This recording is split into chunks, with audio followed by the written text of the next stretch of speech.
We are the Arkansas Municipal League. We're a service and advocacy organization for the 500 cities and towns in the state of Arkansas. We lobby for them at the state and federal level for government. We provide them with programs and services in order for them to run their cities and towns efficiently. And we also provide them with meetings and to impart information like this 84th convention that we're having now. During our 84th convention, the municipal officials across Arkansas will be discussing the opioid epidemic, which is very, very prevalent in the state of Arkansas, unfortunately. We'll be giving them the latest and greatest information as far as the litigation that we have filed on behalf of the cities, towns, and counties in the state of Arkansas, as well as legal updates affecting jails. And we will have a variety of workshops. As a matter of fact, on Thursday afternoon, we'll have concurrent workshops, 3 different time segments. We'll have 7 workshops on the first time frame, 7 on the second time frame, and then 4 workshops on that last time frame. So it's a great afternoon for our city officials to grab hold of information that they need to better run their cities. The Arkansas Municipal League has constructed an incredibly unique model where we have joined with the County Association and another risk management pool, PERMA. And that joint group means we have every county in the state and well over 90, getting close to 95% of the population of the state in the cities that are being represented, probably close to 400 cities now. So we're doing great. It's a very unique thing. Nobody else in the country is doing it, and I think the fact that local government gets along here so well and wants to do the right thing for Arkansas will make all the difference in the world with this really horrible epidemic. The Arkansas Municipal League lawsuit, in conjunction with our other partners at the counties and the cities, has sued 65 defendants in Crittenden County. They principally fall into 4 groups. The first group is the manufacturers of the opioids. The second group are the distributors who are responsible for getting those drugs from the manufacturers to the pharmacies. And then the other group are either doctors or pharmacists who have lost their license or been subject to criminal prosecution by the state or federal authorities for running pill mills, as most people would know them. The lawsuit seeks a variety of damages, both things that we have suffered from our first responders having to pull extra shifts, costs of Narcan, things like that. But it also looks forward for what we can do to correct this problem over the next 5 to 10 years. That's really where the hard equation is. How do we help people that have this problem? What do we do to recuperate our work product and our viable workers in society? So we have a lot of educational work to do, a lot of treatment work to do, and a lot of prevention work to do. And that's all over time, and that costs money. This lawsuit is important to find a way to remedy the opioid crisis in Arkansas. What we have seen from city leaders and county leaders is they recognize that revenues are going to be needed and necessary in order to come up with the resources necessary to remediate this problem in their communities. They have, I think, shown great foresight and judgment and decided that they don't think the taxpayers of their communities should have to pay for this. It ought to be the people who made the mess in the first place.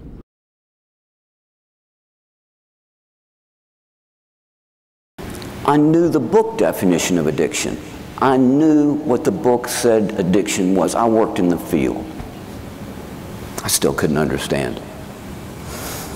But of course I did understand, because I got in that bottle of methadone hydrochloride and I did something with it that I hadn't done with the heroin or the Dilaudid. I started shooting that methadone every day. Then I started shooting it 2 or 3 times a day. And I told myself the whole time that I could stop. When I wanted to, I could stop. And I believed that. Right up until the time I couldn't stop. Did I try and stop? Oh yeah, I tried to stop. I tried to stop that everything I was, everything in me, I tried to stop. I fought with myself. I struggled with myself to not go out and use, to not do that. And then I'd go out and use. I guess I want to start out by thanking Dr. Sam Snodgrass for his courage and ability to recover from something that a lot of times becomes a lifetime to recover. That it's so easy to become addicted, but a lot of people don't realize that it may take the rest of their life to keep their sobriety. 175 people a day die in this country from opioids. That means in the hour we're going to spend during this presentation, we will lose 7 Americans. The solution is to start treating this as the disease it is. Instead of looking at this as a criminal justice problem, instead of looking at this as people who use opioids are bad people just doing bad things, we need to understand that this is a chronic but treatable, manageable disease. If we will look at it like that, if we will see people who use opioids not as bad people, but just as people who need help, and provide programs with them, for them, harm reduction programs, provide effective medication for these people. Now, I'm not talking about beds and rehabs, I'm talking about medications that actually control the disease process, then we can help stop this epidemic.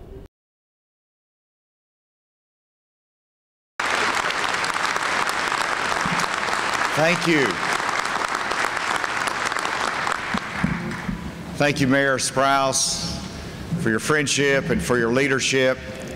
I want to thank everyone for the welcome today, but more importantly, I just want to thank you for your leadership of our great cities across Arkansas. And without your leadership, we falter as a state. We are a state of small communities by and large. We do have some larger communities, but we are a state of small communities led by mayors that do an incredible job in terms of economic development, solving problems, and meeting the needs of the people that you represent. And not only do you do a great job as mayors across our great state, but the Municipal League as an organization plays a very important role in monitoring legislation, raising issues that are unique to cities. And so it's been my pleasure to work with the leadership of the Municipal League and your leadership to make sure that the legislators and myself were knowledgeable about how legislation impacts you. And guess what? We've got another session right around the corner next year. The Municipal League has just been an extraordinary partner. They understand the balance and the relationship you have to have with the state, but when it's reviewing legislation, when it's sorting through problems, and when it's advocating for their membership, the Municipal League does an extraordinary job to support the cities, and we couldn't get the job done without them.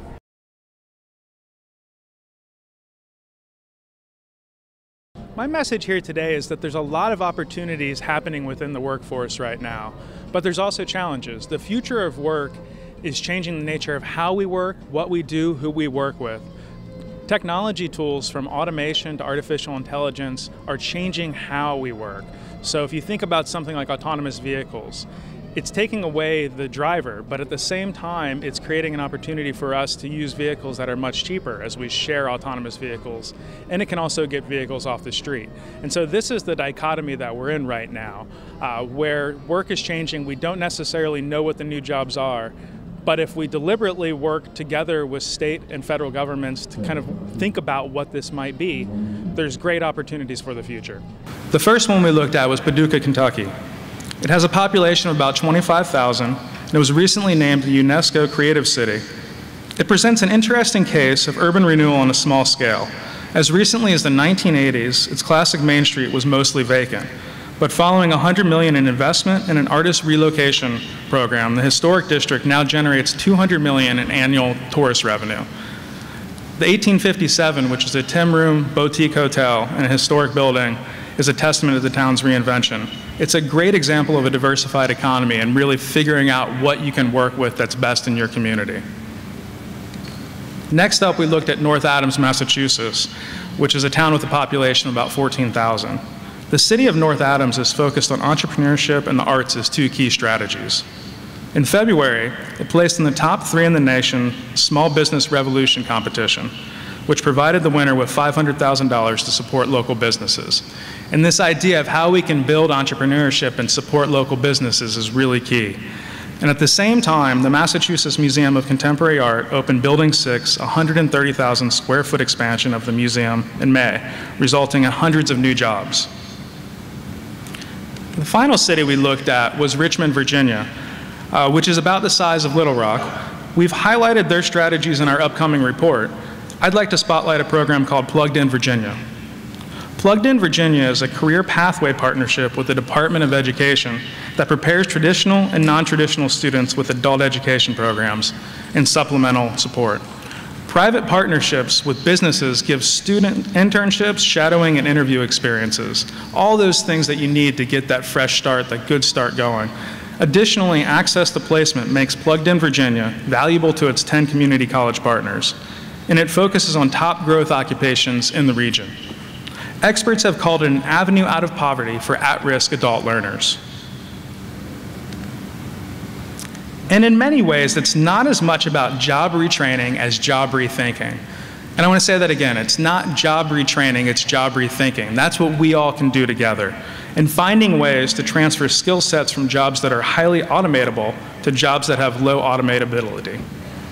As examples, personal care aides can become childcare workers. Cooks and food prep workers can go into first-line food prep. Billing clerks can become administrative support workers. All of these are going from declining areas into areas that are actually growing. And while some of these transitions might see a decrease in wages, many will actually see similar wages or increased wages, so not really impacting the pay at all. I think Arkansas, like many states in the South, is finding that a lot more people are moving into urban areas and rural areas are losing population. And so this creates some challenges within the rural communities, but I think Arkansas is leading, just like many other states. And again, I think it's working these partnerships, really thinking about what kind of assets do you have within your community to build upon, and then innovating. And that's what local leaders do best, is innovate.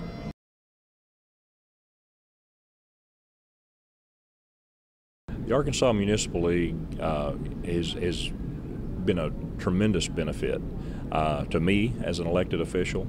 I'm in my 10th year as a mayor, and you know, no matter what position you're elected to, you get into things and there are things you need to learn and be brought up to speed on that you have no way of knowing until you're in the position. And I know that every elected official in Arkansas can relate to that. And the league is such a valuable resource. The programs that are offered to help cities govern better, and the educational offerings of the league, just invaluable. It's such a networking opportunity to meet with other mayors and other city council members, and so when you're sitting around a table just at breakfast, you can learn what to do or what not to do in your city, and so I think that's great. But the league also then provides us with the hot topics, like we just talked about, the opioid issue, and they can tell us how to deal with it, and also they keep abreast of any changes in state law so that we can make sure that we're following the procedures and rules that we need to follow. And they do a great job in the workshops too, teaching us various aspects, whether it be from animal control or to how to do a large capital project. It's the sharing of ideas and the workshops about how you can make your city better, and we all want to make our cities better. So, you know, we talk about innovation, we talk about infrastructure, we'll talk about social justice while we're here, and how equality for all people, no matter what the color of their skin or their religious belief or what country they come from or who they love. It's all of us as partners in a city and a state and a nation. You can't stay at home and learn anything, and you have to get out and go to these different workshops to learn about some of the options that we have as small towns, especially to get help, the grant programs and whatsoever that's out there for us that we can get, and then the other programs that are available to us as small towns and cities. The workshops we have gives an opportunity for everybody in the state, including the city of Fort Smith, to look at different things that help us look, you know, if it's looking at how we look at parks, how we look at social media, how we look at those other issues that we might not think about because we're dealing with the day-to-days. It allows us to see what other cities are doing, or other opportunities that we might have to incorporate into our city. There's no need to reinvent the wheel. It's amazing what you can find just even in between the classes, much less when we're in the classes, the information that, you know, you may think that you know this, but you come to a class and there's something you're like, you know, it's that aha moment, well, you know, I just quite missed that one. So yeah, it's invaluable what you can learn in the classes and the networking in between the classes. Arkansas Municipal League is a great organization, and they've been around a long time, and it's just visiting with other mayors, listening to the key speakers, listening to legislative issues that's here. These are all important, and just the fellowship with other mayors, learning, trying not to reinvent the wheel on certain things. We had a real good workshop in Fort Smith on internet sales and all the difficulties with getting legislation fixed, but they always got something good for you, no matter what it is. Seems like things are constantly changing, and they help us keep up to speed on it. Great folks. And this is a good conference to network with other mayors and to learn different things in regards to streets. You can learn information about the water departments, pest control, even just how to administer city government in a timely and efficient manner, because the dollar is always tight, and we have to roll our sleeves up and try to pinch every little bit out of every penny. Well, it's extremely important because I think, number one, the topics are fairly current, real current, and then you have speakers that are not in this area that's talking about other parts of the United States. That's the big key right there. So we're always constantly looking for new ways to do things. But everybody's goal here is to try to make their city better. And so when we all get together and talk about what we did and where we failed and where we've been successful, it really helps. And the Municipal League of Arkansas is doing a wonderful job in making sure that we're all getting together on a regular basis to talk about our successes. For one thing, we're learning about the opiate addictions, and we're one of the highest rated ones in the country. I mean, we're right up there at the top with the number of opiates that are prescribed each day. So that was one of those eye-openers that I had not really thought much about. We're always getting new laws. We are told of the new laws that are enacted that will affect our municipalities, and that's always good. So we learn what the legislature is doing. We get a view from the governor's eye, and we actually go home with some good ideas that we can implement when we get back to our local boards. Been coming 7 years. Like I said, I was mayor 8 years. My first year I wasn't smart enough to come, but I learned real quick I need the Arkansas Municipal League, one of the best assets any elected official could have, and if you're not coming, you need to come. And right off the bat, I was taught my role, and my role is mayor. West Memphis has the laws of the group to come to this convention, and why we came before more education. What have you been able to learn here at the convention that'll help you return to your city? I have learned how to network better with our city and bring in new ideas to our city. It provides us the opportunity to network with other elected officials around the state. It also gives us the opportunity to bring department heads to the meeting, and so they can visit with vendors and also network with their peers around the state. This workshop today is Sister Cities International, and in this workshop there'll be 2 cities from Arkansas that will be signing sister city agreements with 2 cities from Ghana in West Africa. Lake Village will be signing. We are looking for a relationship with them in agriculture, in education, medical, and various other areas between us. And we're also looking forward to become aware of their customs as well as them becoming aware of our customs, and possibly an exchange of foreign students. In the agricultural area, what we are anticipating is they're supposed to have a meeting with rice farmers, the possibility of buying rice directly from our farmers. But more than that, this isn't all about what we can gain. It's about us knowing one another and caring for one another. In Magnolia, we're the home to Southern Arkansas University, one of the fastest growing universities in Arkansas, and we're known as an agricultural school. We're bringing poultry back. We have a 450-acre row crop farm, so we're hopeful to learn a little bit about farming and teach a little bit about farming, and just see what goes on in different countries. We hope to see that coming because, as I said, we have a pretty good farming community in South Arkansas, and we hope to introduce Ghana to the neighboring counties in South Arkansas and let it just see where it goes. Today's City Above Self Award winner is working tirelessly and passionately to end the opioid epidemic in Arkansas. It is with great pride that we present this year's John Woodruff City Above Self Award to Arkansas Drug Director Kirk Lane. Kirk.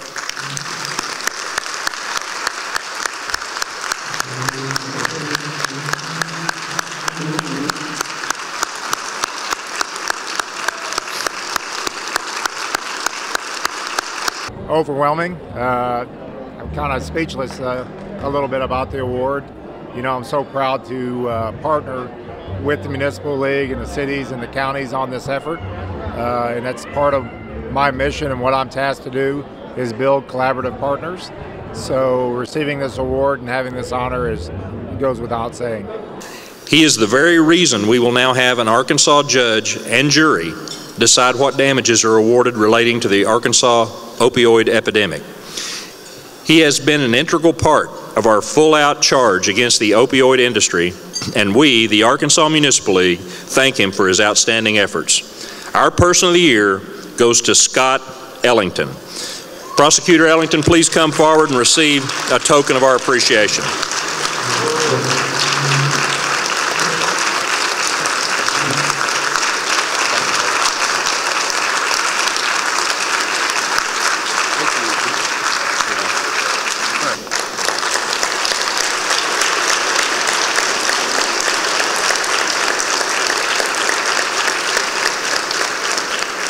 I don't know how to express my gratitude, because it was just such a surprise, and I'm just bowled over. And then I look in the book, and you know, this award's not given every year, and so then it made me feel real special, because there are years that they skip not giving the award, and so I thought, wow, that's pretty cool.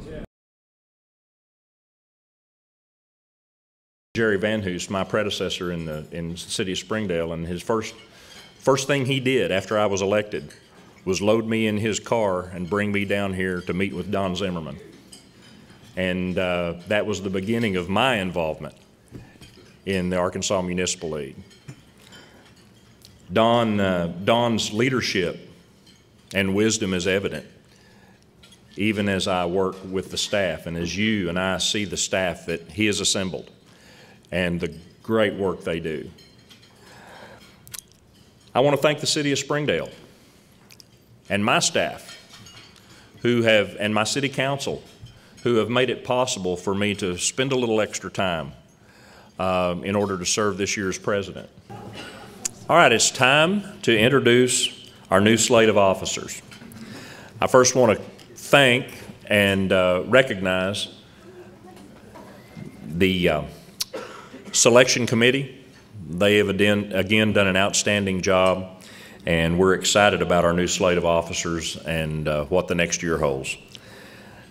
Guys, when I introduce you, please stand and be recognized. Vice President District 1, Mayor Darrell Kirby from Bay.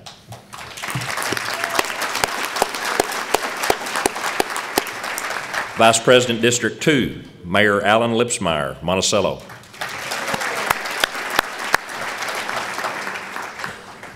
Vice President District 3, Mayor Greg Hines from City of Rogers. And Vice President District 4, Mayor Bobby Neal from Smackover. Bobby.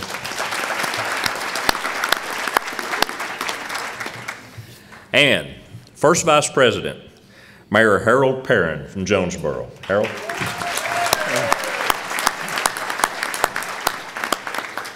And now the moment we've all been waiting for.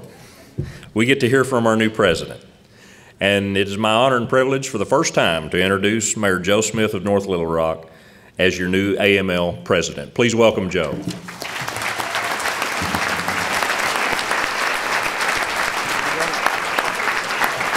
Thank you.